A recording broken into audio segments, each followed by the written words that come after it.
రొయ్యల వేపుడు, పీతల పులుసు, పండుగప్ప ఇగురు, చేప ఫ్రై, కౌజుపిట్ట బిర్యానీ ఏంటి ఈ పేర్లు వింటుంటే నోరూరిపోతోందా? అయితే వీటన్నిటినీ ఆరగించాలంటే పశ్చిమ గోదావరి జిల్లా భీమవరం వెళ్లాల్సిందే. సంక్రాంతి అతిథులకు వడ్డించడానికి రెస్టారెంట్లు స్పెషల్ మెనూతో సిద్ధంగా ఉన్నాయి.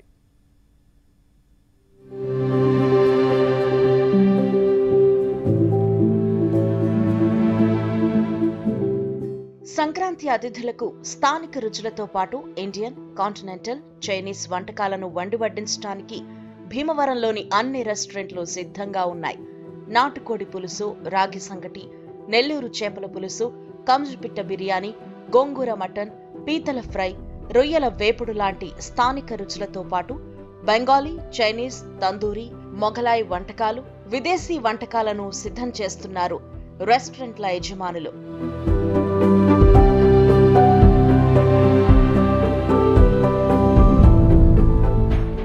సంక్రాంతి వేడుకలకు భీమవరం చుట్టుపక్కల ప్రాంతాలకు వచ్చేవారు ఎక్కువగా నాన్ వెజ్ వంటకాలనే ఇష్టపడతారు. దాంతో అతిథులకు వారి అభిరుచికి తగ్గట్టుగానే ప్రత్యేక వంటకాలను తయారు చేయటానికి భీమవరంలోని ప్రధాన రెస్టారెంట్లన్నీ రెడీగా ఉన్నాయి. ఇక్కడికొచ్చే వారిలో తెలుగు రాష్ట్రాల్లో ఇతర ప్రాంతాల్లో స్థిరపడిన వారే కాకుండా కర్ణాటక, తమిళనాడు, కేరళ, మధ్యప్రదేశ్, పశ్చిమ బెంగాల్ లాంటి రాష్ట్రాల వారు ఉన్నారు. అంతేకాదు అమెరికా, ఇంగ్లాండ్, ఇటలీ, జర్మనీ దేశాల నుంచి కూడా అతిథులు భీమవరం వస్తూ ఉంటారు. వీరందరి టేస్ట్లకు తగ్గట్టుగా రెస్టారెంట్ల యజమానులు ప్రత్యేకంగా వంటకాలను సిద్ధం చేస్తున్నారు.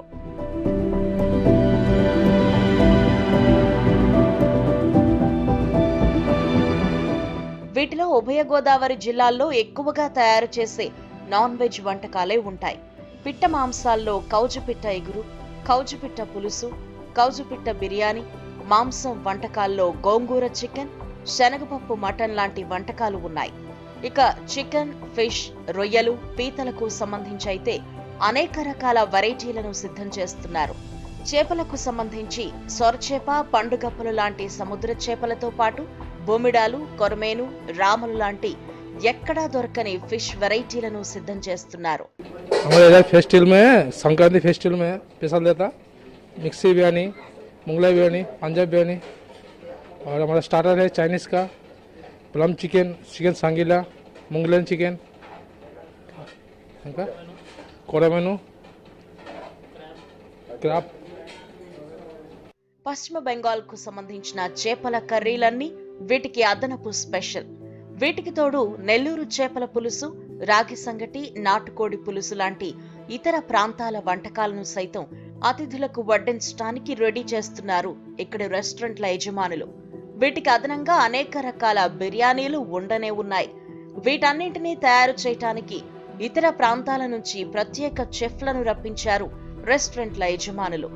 సంక్రాంతి వేడుకలకు వచ్చేవారు ఎక్కువగా స్థానిక రుచులను అంటే పీతలు, చేపలు, రొయ్యలు లాంటి వంటకాలను ఇష్టపడుతుంటారు అని, వారి అభిరుచుల మేరకు వంటకాలను సిద్ధం చేస్తున్నామని చెప్తున్నారు చెఫ్లు. భీమవరం అంటేనే నాన్ వెజ్కి పెట్టిన పేరండి. అనేకమైన రకాలు సీ ఫుడ్ కానీ, తర్వాత ఇంకా నాన్ వెజ్ ఐటమ్స్లో చాలా రకాలు ఉంటాయండి.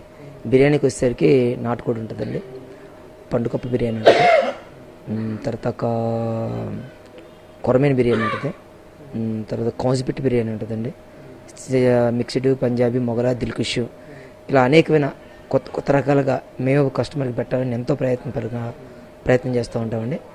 భీమవరానికి మా దగ్గర అనేకమైన రకాల ఫుడ్లు ఉన్నాయండి. విజిటర్స్ కూడా అనేక మంది భీమవరం స్పెషల్గా బిర్యానీ తినాలనే చాలామంది వస్తారు. వారికి అనుగుణంగా మేము కూడా అనేక విధాలుగా సిద్ధపడి ఉన్నాం మంచి మంచిగా ఫుడ్ ఇవ్వాలని.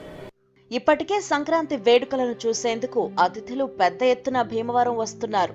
వారంతా భీమవరం రెస్టారెంట్లలో సంక్రాంతి స్పెషల్ రుచులను ఆరగిస్తూ ఎంజాయ్ చేస్తున్నారు. మొత్తానికి భీమవరంలోని రెస్టారెంట్లన్నీ సంక్రాంతి అతిథులతో కిటకిటలాడుతున్నాయి. సంక్రాంతి స్పెషల్ ఐటమ్స్ ను ఆరగిస్తూ ఎంజాయ్ చేస్తున్నారు. చూసారుగా సంక్రాంతికి భీమవరంలోని రెస్టారెంట్లు ఏ విధంగా సిద్ధమవుతున్నాయో. ఇతర ప్రాంతాల నుంచి వచ్చే పర్యాటకులే కావచ్చు, లేకపోతే ఇతర ప్రాంతాల నుంచి వచ్చి ఇక్కడ కోడి పందాలు చూడడానికి వచ్చే వాళ్ళకి కావచ్చు, లేకపోతే ఇక్కడ నుంచి వేరే ప్రాంతాలకి వలస వెళ్ళి మళ్ళీ అక్కడ నుంచి సంక్రాంతి పండుగకు వస్తున్న వాళ్ళకి కావచ్చు, వీళ్ళు ఎవరు వచ్చినా సరే అక్కడ వారి అభిరుచులకు తగ్గట్టుగానే వంటకాలు ఇక్కడ సిద్ధం చేస్తున్నారు. ముఖ్యంగా ఇతర ప్రాంతాల నుంచి వచ్చేవారు సీ ఫుడ్ తినడానికి ఇష్టపడతారు. అదేవిధంగా భీమవరం చుట్టుపక్కల చేపల చెరువులు, రొయ్యల చెరువులు, పీతల చెరువులు ఎక్కువగా ఆడుతారు. ఆ ఫుడ్ కూడా తినడానికి ఎక్కువగా ఇతర ప్రాంతాల నుంచి వచ్చేవారు ఇష్టపడుతుంటారు. అలా వచ్చిన ప్రతి ఒక్కరికి వాళ్ళ అభిరుచికి తగ్గట్టుగానే వంటకాలు తయారు చేస్తాం, దాంతోపాటు సంక్రాంతి స్పెషల్స్ కూడా తయారు చేస్తామని చెప్పేసి రెస్టారెంట్ నిర్వాహకులు చెప్తున్నారు. అయితే కరోనా ప్రభావం థర్డ్ వేవ్ ప్రారంభం కావడంతో ఆ ప్రభావం కొంతవరకు ఉంటుందని చెప్పేసి భావిస్తున్నప్పటికీ సంక్రాంతి 3 రోజులు ఎటువంటి ప్రభావం పెద్దగా ఉండదని చెప్పేసి వీళ్ళు అంచనా వేస్తున్నారు. మొత్తం మీద చూస్తే సంక్రాంతి పండుగకి ఇతర ప్రాంతాల నుంచి వచ్చేవారికి అన్ని రకాలుగా వడ్డించడానికి భీమవరంలోని రెస్టారెంట్లు సిద్ధమయ్యాయని మనం భావించాల్సి ఉంటుంది. Video journalist Venkateswara Rambabu, ABN Andhra Jyothy, Bhimavaram నుంచి.